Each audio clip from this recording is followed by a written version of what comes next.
একটি দল চায় না আগামী দিনে একটা গণতান্ত্রিক সরকার ক্ষমতায় আসুক। এই যে লক্ষ্মীপুরের ঘটনা, এটা ভোট চুরির একটা কারসাজি স্পষ্ট করেই আমি বলতে চাই। কারণ আপনারা কিছুদিন আগে দেখেছেন এই যে বিদেশিরা যে ভোট দেবে পোস্টাল ব্যালট, সেই পোস্টাল ব্যালটে কিভাবে একটা রাজনৈতিক দল অনেক ছোট থাকা সত্ত্বেও তাদের মার্কাটা এমন ভাবে উপরে দেওয়া হয়েছে, আর বিএনপি অনেক বড় দল থাকা সত্ত্বেও এমন ভাবে মাঝে দিয়েছে যেটা ভাঁজ করলে ওই সিলটা চেরা বেড়া হয়ে যায়। এই যে কারসাজিগুলো এটা চলছে, এবং আমি বারবার বলে এসেছি যে নির্বাচন নিয়ে ষড়যন্ত্র করছে। দেশের বাইরে একটি দল চায় না, এবং তাদের যে জোট তারা চায় না যে আগামী দিনে একটা গণতান্ত্রিক সরকার ক্ষমতায় আসুক।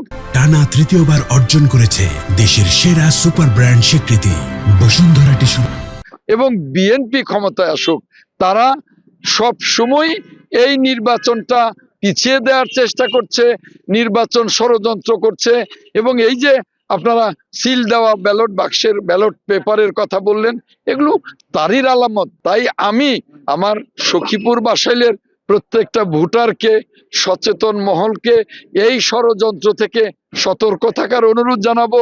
সেই সাথে সারা বাংলাদেশের সকল নির্বাচনী এলাকার সকল ভোটারকে এই ষড়যন্ত্র থেকে সতর্ক থাকার আহ্বান জানাবো, যাতে করে তাদের ভোটকে কেউ চুরি করে, কেউ কোনো ধরনের ইঞ্জিনিয়ারিং করে কেউ জিতে তাদের ভোটকে নষ্ট করতে না পারে।